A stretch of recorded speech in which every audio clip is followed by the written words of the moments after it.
അതുപോലെ തന്നെ കുരിശിന്റെ മുമ്പിൽ നിന്ന് സെക്സ് ചെയ്യുക, മാതാവിന് ചവിട്ടുക, ബൈബിള് ചവിട്ടുക. അതെ അതെ, അത് കൊച്ചിയിൽ തന്നെ ഉണ്ടല്ലോ. പക്ഷെ നമ്മളിത് കൊച്ചിയിലുണ്ടത് ശരിക്കും ഉണ്ട്. സത്യാൻശം നടക്കുന്നുണ്ടോ? നിങ്ങൾക്കൊന്ന് അന്വേഷിച്ചാൽ കിട്ടും. നിങ്ങൾക്ക് ധൈര്യമുണ്ടോ അങ്ങോട്ട് പോകാൻ? എനിക്ക് ധൈര്യമില്ല, സത്യസന്ധമായിട്ട് പറഞ്ഞാൽ. അവരവരുടെ വഴിക്ക് പോട്ടെ. അല്ല, അവരവരുടെ വഴിക്ക് പോട്ടെ എന്നുള്ളതല്ല, അത് സമൂഹത്തിന് മോശമാകുന്ന രീതിയിൽ പോവുകയാണെങ്കിൽ അത് നമ്മൾ ജനങ്ങളിലേക്ക് എത്തിക്കണം അല്ലേ? ഈ സർത്താൻ വർഷിപ്പിന്റെ ഭാഗമായിട്ടാണ് ഈ നമ്മുടെ കേതൽ ജിൻസൺ രാജ, ആ അച്ഛനെയും അമ്മയും. ഞാൻ ഒരു ഇതിട്ട് തരാം, നിങ്ങൾക്ക് കണ്ടുപിടിക്കാൻ പറ്റുക കണ്ടുപിടിച്ചു. ദുഷ്ടന്മാരെ പന പോലെ വളർത്തുന്ന ഒരു ഡയലോഗ് പറയുന്ന ഒരു നടനുണ്ട്.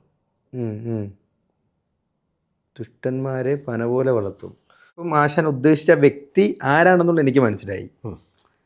പൃഥ്വിരാജിനെയാണ് ആശാൻ ഉദ്ദേശിച്ചത്. സ്വാഭാവികമായിട്ടും പൃഥ്വിരാജിനെതിരെയുള്ള വലിയൊരു അലിഗേഷനാണ് പൃഥ്വിരാജ് ഈ സാത്താൻ സേവയിലും അതുപോലെ ഇലുമിനാറ്റിയിലൊക്കെ അംഗമാണ്. അതുകൊണ്ടാണ് ഇത്ര പെട്ടെന്ന് ഇത്രയും വലിയ രീതിയിൽ വളരാൻ കഴിഞ്ഞ, സാമ്പത്തികമായിട്ട് അഭിവൃദ്ധിപ്പെടാൻ സാധിച്ചത് എന്നൊക്കെ. പക്ഷെ അതൊക്കെ വെറും ഒരു എന്താ പറയുക, കോൺസ്പിറസി തിയറി എന്ന രീതിയിലാണ് ജനങ്ങൾ കാണുന്നത്.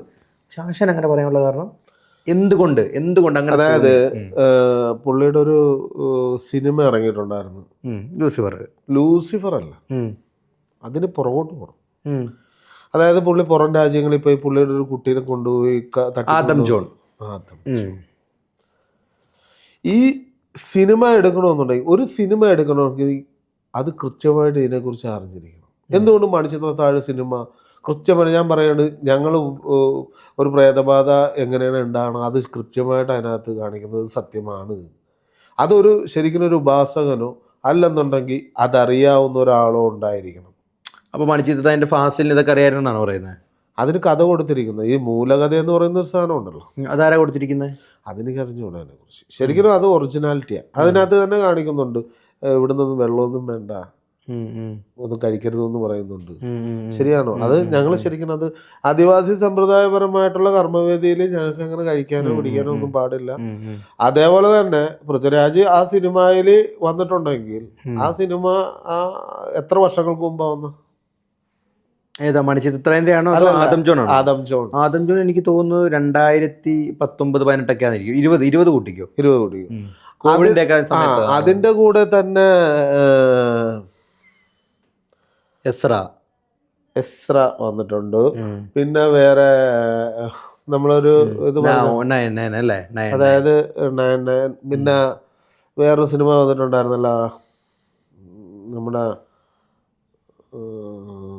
പള്ളിയുടെ തന്നെ. ഞാൻ വേറൊരു ഇത് പറഞ്ഞായിരുന്നല്ല, ജൂതന്മാരുടെ ഒരു സിനിമ. പേര്, സിനിമയുടെ പേര് നമുക്ക് ഓർത്തിരിക്കും. ഞാൻ കുറച്ചൊക്കെ കാണുള്ളൂ, നല്ല മൂടാണെങ്കിൽ ഇരുന്ന് കാണും. അന്നേരം അത് വന്നു, അത് കഴിഞ്ഞ് ലൂസിഫർ വന്നു. ഇതെല്ലാത്തിനും പൃഥ്വിരാജിനൊരു കൈയില്ലേ ഈ സിനിമയ്ക്ക്? അല്ല, അതുകൊണ്ട് ഒരാള് ഒരു ഇലുമിനാറ്റി ആവുമോ? അതുകൊണ്ട് ഇലുമിനാറ്റി ആകിയല്ല. പുള്ളിക്ക് കൊച്ചിയിൽ അതേപോലെ ബന്ധമുണ്ടോയെന്ന് നിങ്ങൾ സോഷ്യൽ മാധ്യമമായിട്ട് നിങ്ങൾക്ക് കണ്ടുപിടിക്കാൻ എളുപ്പം. ഉണ്ടോ ഇല്ലെന്ന് നിങ്ങൾ തിരക്കുക. ഞാനൊരു വ്യക്തി പറയുന്നതല്ല, ഒരു വ്യക്തി പറയുമ്പോൾ അതിനോട് ശത്രുഭാവം ഉണ്ടാവും.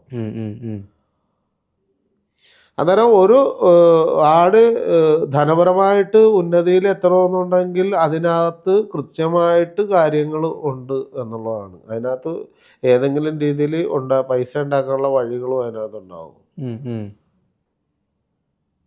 അപ്പം ഇന്നലെ എനിക്ക് കിട്ടിയ ഒരു കേസ്, കൊച്ചിയിലെ കേസ്, ബ്ലാക്ക് മാജിക്കുമായിട്ട് ബന്ധപ്പെട്ടിട്ട കേസ് ഒഴിവ് ചെയ്ത് കൊടുത്തിരിക്കുന്നത് ഫോർട്ട് കൊച്ചി. അന്നേരം ഇത്രയും കൃത്യമായിട്ട് പറഞ്ഞു തരണമെന്നുണ്ടെങ്കിൽ അത് കൃത്യമായിട്ട് അറിവുള്ളത് കൊണ്ടാണോ അല്ലയോ, അതാണ് നമുക്ക് മനസ്സിലാക്കേണ്ട കാര്യം.